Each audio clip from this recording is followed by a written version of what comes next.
So it seems that the government have looked into statistics about women carrying blades, and it seems that it's predominantly up 50%. And the theory is that women don't feel safe.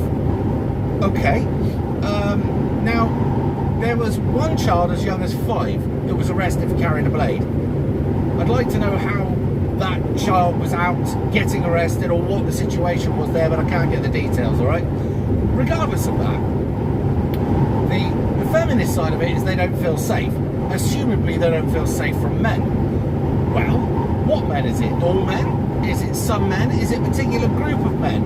And are you actually talking about the fact that there are gangs of women in schools and in society where they carry knives because they have to protect themselves from not just men but other women? Okay, now this focuses on that women are far more likely to be violently attacked, abused, etc. by a man. Okay, well, I suppose if you lived in places like an inner city, Bradford, stuff like that, that's something you might expect. But one thing they never tackle is the amount of domestic violence and other violence perpetrated by women and enacted on men. But we'll deal with that another time. What is it in particular that has made women carry knives? Is it just pure fear? Is it pure fear from female gangs? Is it fear from a particular ideology or a group maybe that have gone a little bit rapey, to say the fucking least, okay? And that believe that their own women are worth half of a man, and that a kafir, that would be kafir, whatever, us lot, that would be white man, and a non-Muslim is worth nothing. So what would that put a woman at that was, say for instance, atheist, Christian, or just not Muslim? So, and we know that there's certain areas of this country where women are predominantly 254 more times likely to be raped than, say, from somewhere like a leafy suburb or a village or something like that. So there's many councils at the moment in areas that have said that knife crime involving women are up, they've doubled, okay, in the last year. But I think what we should also talk about is the fact that it's now fashionable.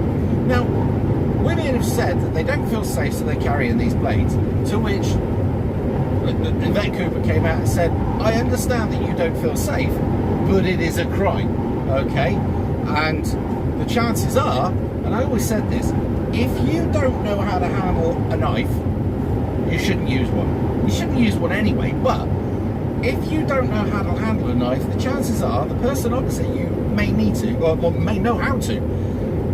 My father, for years when he was younger, did jiu-jitsu, and he taught me jiu-jitsu and how you would take a knife off somebody and all that kind of stuff. And he said some of the wankers that went round with knives in the 60s, because it was a thing back then, right, couldn't use it at all.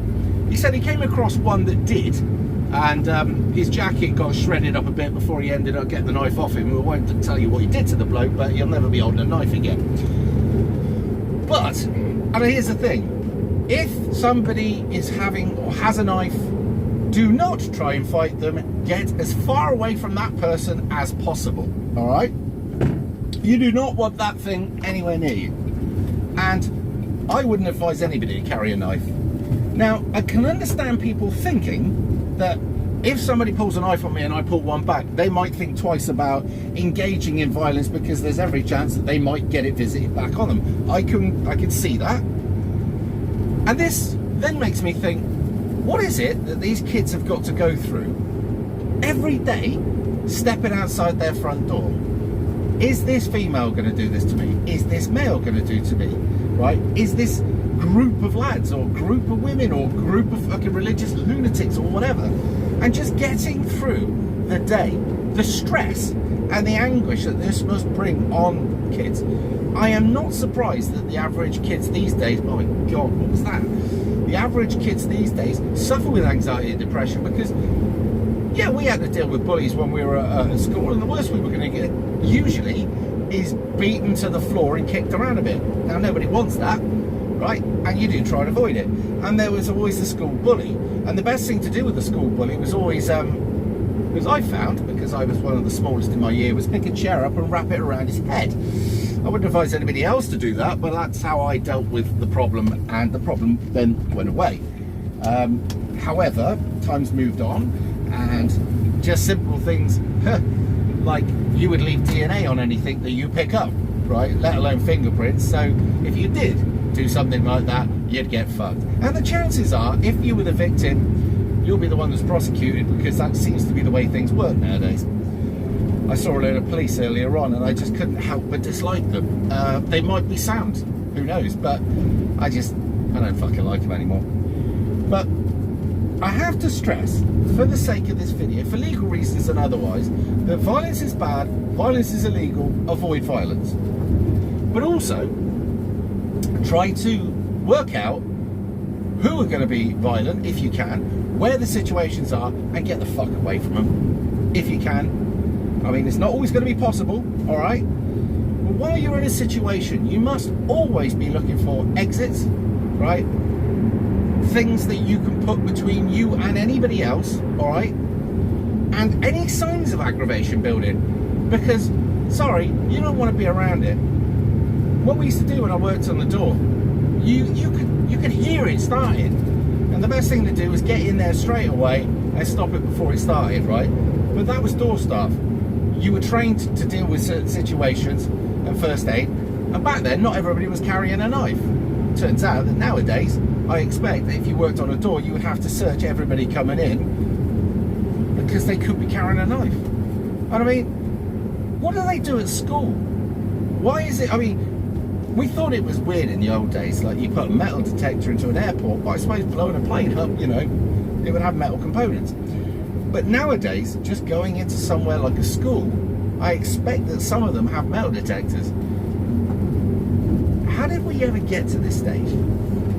Well, here's a thought and a brave new idea. When you import the third world, all right, and you bring them to your country, and that's what happens back in their world, they're going to bring it with them. Also, when you show kids endless videos of people getting stabbed, shot, killed, and all sorts, when you give them video games like Grand Theft Auto, where they've got to go and do all sorts of terrible things to get a better score, all right, you're not going to help.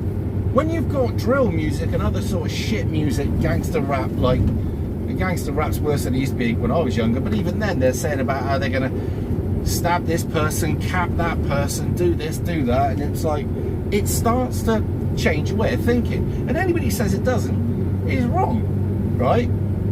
I know what it did to me when I started listening to that crap at a young age, right? I started to change a bit. Mind you, I just filled out, I was hanging around with some people who were like to drink, like to scrap, that kind of stuff. So maybe that had a lot to do with it, but the music didn't help. But there you go. Now, tell me what you think. I mean, I would if I was born in today's society as a kid, right, at a young age, right, obviously you would be, that didn't come out well, but you get the idea, right? I hated school anyway. I fucking hated school. I didn't like a lot of the other kids because, quite frankly, they're not the sort of people I wanted to choose to be around, and I found it irksome, the fact that I had to sit next to some of these pillars, right, all these wannabes, but there it is. Anyway, I'm going to jump off because yet again I'm being fucking cold. I'll see you in a bit.